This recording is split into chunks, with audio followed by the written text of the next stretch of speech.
بسم الله الرحمن الرحیم. سلامونه او نیکې هیلې ګرانو زده کوونکو ته. هیله ده چې روغ جوړ اوسئ. د تاسو د کور ښوونکې زینب حمیدي بیا هم د تاسو په چوپړ کې حاضره ده او د تاسو د ننني لوست لپاره تاسو ته ښه راغلاست وایي. ګرانو زده کوونکو، هیله ده چې بیا هم د تاسو کتابچې، کتابونه او قلمونه د تاسو سره وي. په تېرني لوستونه مو ښه ډول باندې لوستي وي، تمرینونه مو ترسره کړي وي او هیڅ رقم ستونزه به مو ځان ته نه وي پرېښي. د تاسو د څلورم ټولګی ریاضي مضمون پښتو ژبې کې چې بیا هم مخ دی، دریم لوست دی او عنوان یې د تاسو و چې په عمودي او افقي ډول د اعدادو جمع کول. چې تاسو د خپل په لوستونو کې دا ډېر ښه په لومړني برخه کې مو زده کړل چې په عمودي ډول باندې اعداد څه رقم جمع کیږي، څه رقم لیکل کیږي او بیا هم د هغې لوست. او بیا مو په تېرني لوست کې ولوستل چې په افقي ډول د اعدادو جمع کول، اعداد څه رقم لیکل کیږي، د مراتبو په اساس باندې هغه څنګه یو د بل سره جمع کیږي او بیا هم د افقي او د عمودي د سوالونو د حل تر بعده تاسو ولیدل چې په ځواب کې هیڅ ډول کوم توپیر نه و. نو موږ په دې پوه شو که چېرته موږ اعداد په افقي او عمودي ډول باندې جمع کوو او بیا یې هم یو د بل سره جوابونو کې هیڅ توپیر نه لري. د تاسو د کورنۍ دندې په حیث باندې ما تاسو ته 4 سوالونه درکړي وو.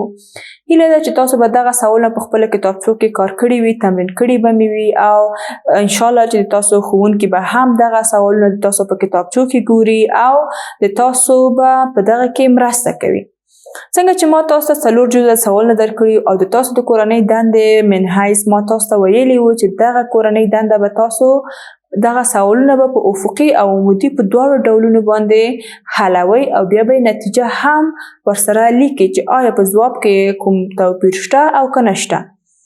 دلته ما هم بیا د یو لنډ تکرار لپاره د تاسو د کورنۍ دندې په حیث باندې چې وګورو آیا هغه زده کوونکو چې د خپله کورنۍ دندې ترسره کړي دي د ما د ځوابونو سره یې د هغوی ځوابونه سمون لري او یې که نه لري. نو که چېرته تاسو په ځوابونو کې چېرته اشتباه کړي وي نو اوس یې کولی شئ چې هغه اصلاح کړئ. د تاسو لومړنی جز یا الف جز و چې 1895 د 9600 سره ټول کړئ، یعنې جمع یې کړئ په افقي او عمودي ډول باندې چې د هغې جواب څو کیږي 11495. که چیرې د تاسو ځواب هم 11495 وي نو تاسو بالکل سم حل کړی دي. دویم جز یې و چې 101 د 651 سره جمع کړئ په افقي او عمودي ډول باندې. نو د دې ځواب څو کیږي 10652. که چیرې د تاسو ځواب هم 10652 وي نو تاسو بالکل سمه حل کړې ده. او که تاسو دغه سوال کې یعنې د تاسو عیناً کوم ځواب نه وي راغلی نو دلته معلومیږي چې حتما تاسو نه کومه اشتباه شوې ده او کولی شئ چې بیا یې هم د سره حل کړئ په کتابچه کې او د خپله اشتباه صحیح کړئ. جیم یا دریم جز د مونږه سوال و چې 8740 جمع کیږي د 9421 سره چې د دې ځواب چې شي راځي 8122. که چېرې تاسو ځواب هم عیناً راغلی وي نو تاسو بالکل سم حل کړي دي. دال جز و 400 جمع کړئ د 500 سره چې انشاءالله دا خو به ټولو حل کړي وي او هیڅوک هم پکې کومه ستونزه نه لري. او د دې سوال ځواب څه شی دی 900. بالکل سمه ده. هیله ده چې تاسو به هم دغه د ځانو سره کار کړي وي او ځوابونه به مو ځانونه اطمینان کړي وي. ګرانو زده کوونکو، څنګه چې ما د تاسو د کتابونو په اووم مخ باندې فعالیت دی چې دغه فعالیت د زده کوونکو دپاره دی، خو بیا هم د دې دپاره چې د تاسو ستونزې حل شي او ډېر په ښه طریقې کولی وشئ چې لا نور مثالونه هم په خپله کتابچه کې راوړئ او حل یې کړئ، خپلو ښوونکو ته یې وښیئ. نو انشاءالله چې تاسو به ښوونکي هم د تاسو نه ډېر خوشحاله وي ځکه چې تاسو اوس کولی شئ چې خپل اعداد په عمودي او افقي ډول جمع کړئ. نو انشاءالله چې تاسو به هیڅ ستونزه نه لرئ په دې سوالونو کې. د مونږه د ننني سوالونه ویل شوي دلته چې د زده کوونکو فعالیت، یعنې دغه فعالیت د تاسو ته مربوط کیږي، خو د دې دپاره چې مونږ یې لا ښه وکولی شو چې حل یې کړو او د خپل اطمینان ترلاسه راوړو یو ځای به یې سره حل کړو. آفرین ګرانو زده کوونکو. زده کوونکي د لاندې پوښتنو د جمع حاصل په لاس راوړي.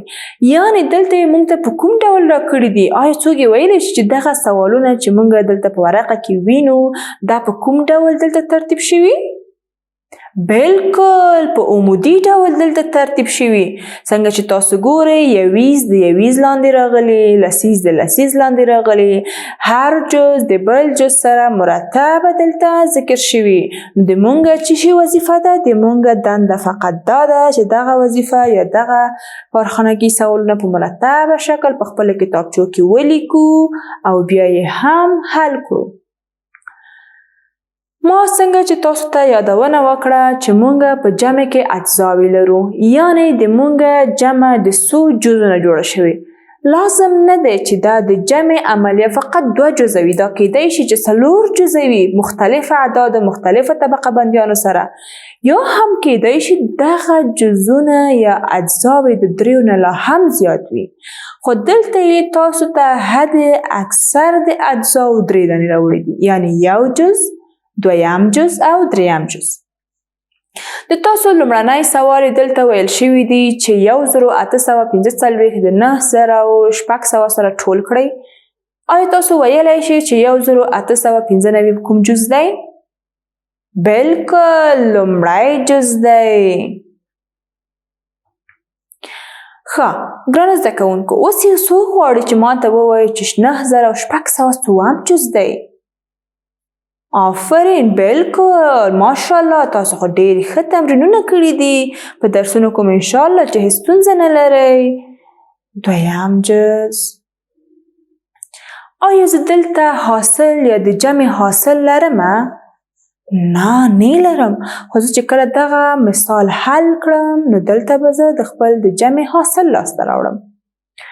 اوس بیا هم مونږ وویل چې یویز به د یویز سره ټولوو، لسیز به د لسیز سره ټولوو، سلیز به د سلیز سره ټولیږي او زریز به هم د زریز سره ټولیږي.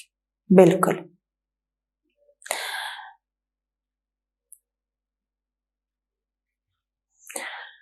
پنځه جمع 0. مونږ وویل چې 0 په جمع کې یعنی عدد نه تغییروي. ولې؟ که زه چیرته د خپل د ګوتې 5 ګوتې خلاصې ونیسم او په بل یو مې موټی وي، یعنې ما هیڅ ګوتې خلاصې نه دي، 0 ګوتې مې خلاصې نه دي، نو بیا هم تاسو ګورئ چې کلا ما څو ګوتې خلاصې نیولې؟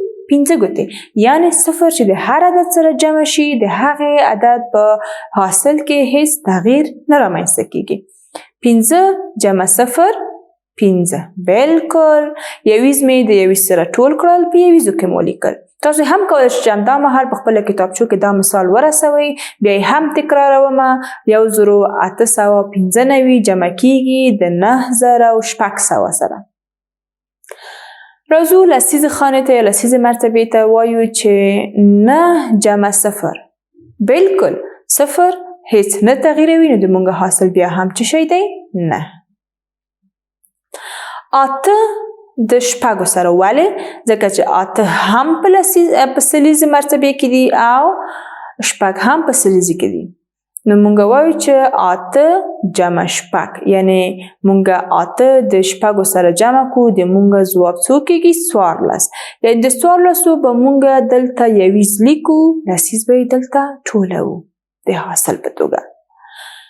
1 جمع 9 10.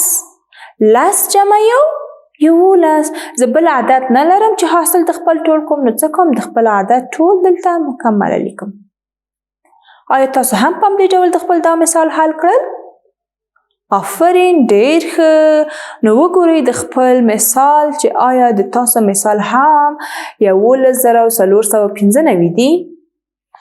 آفرین ډېر ښه. که چیرته د تاسو دغه سوال حاصل 11495 نو تاسو بالکل سمه حل کړې ده. بیا هم ګرانو زده کوونکو راځو د خپل دویم مثال ته چې په دویم مثال کې هم تر ټولو اول مونږ څه کوو؟ د دغې اعدادو پیژندنه کوو. وایو چې 140 لومړی جز دی، 419 یې دویم جز آفرین ډېر ښه.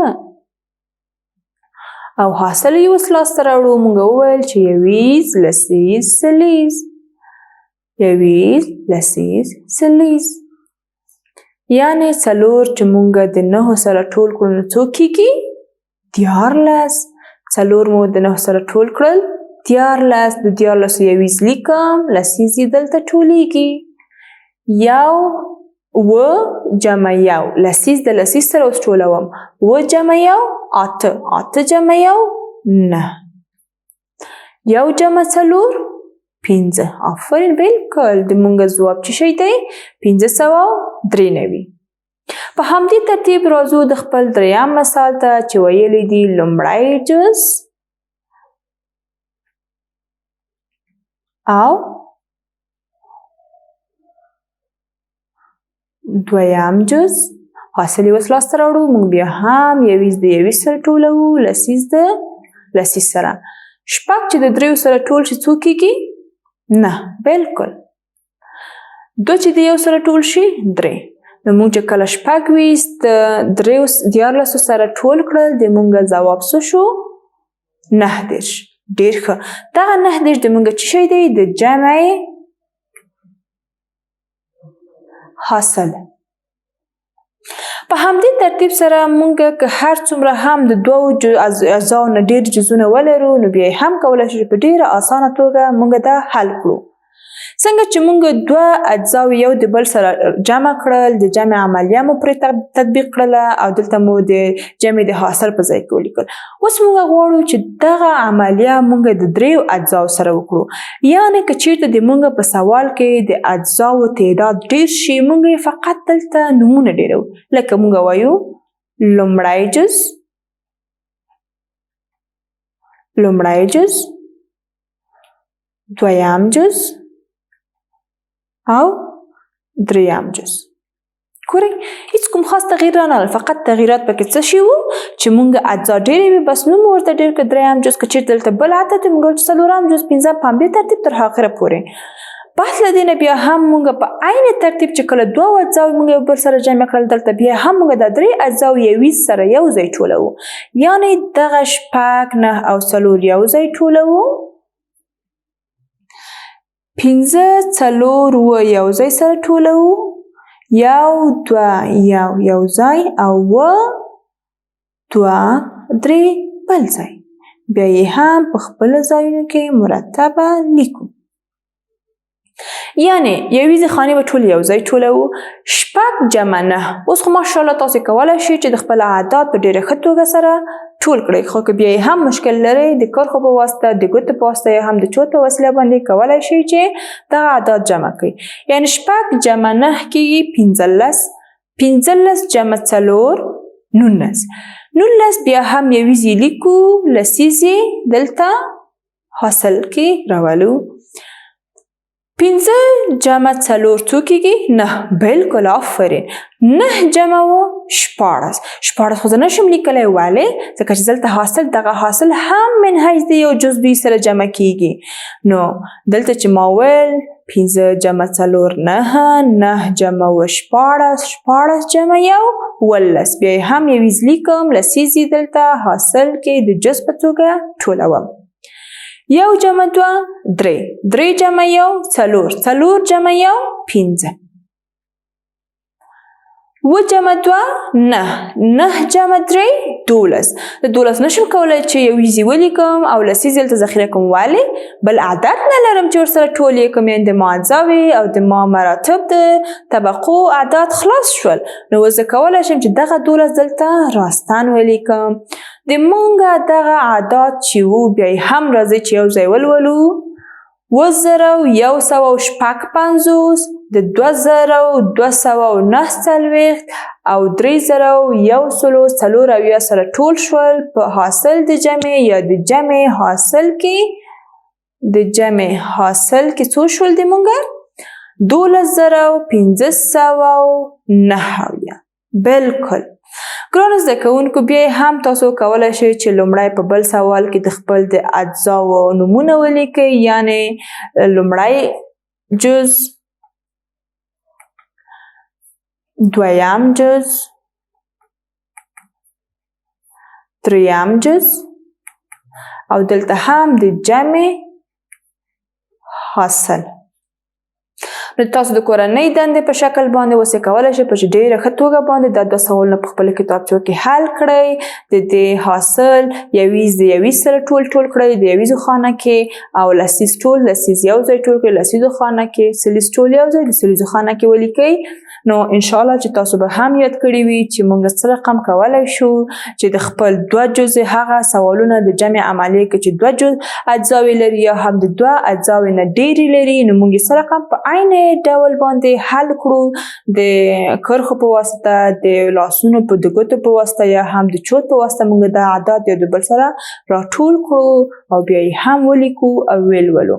هیله ده چې تاسو د نن ورځې لوست هم په ډېره ښه توګه سره زده کړي وي او په خپلو کتابچو کې د دغې فعالیت د سوالونو پرته نور مثالونه هم د خپل ځان سره ولیکئ، ولولئ، هغه هم حل کړئ او بیا یې د خپلو همزولو ته، خپلې کورنۍ ته، خپل کوچني خویندو ورونو ته یې هم تاسو زده کړئ. ډېر ښه ګرانو زده کوونکو، تر بیا بل پروګرام پورې په پاک الله سپارم. روغ او جوړ اوسئ. خدای پامان او ښه وخت.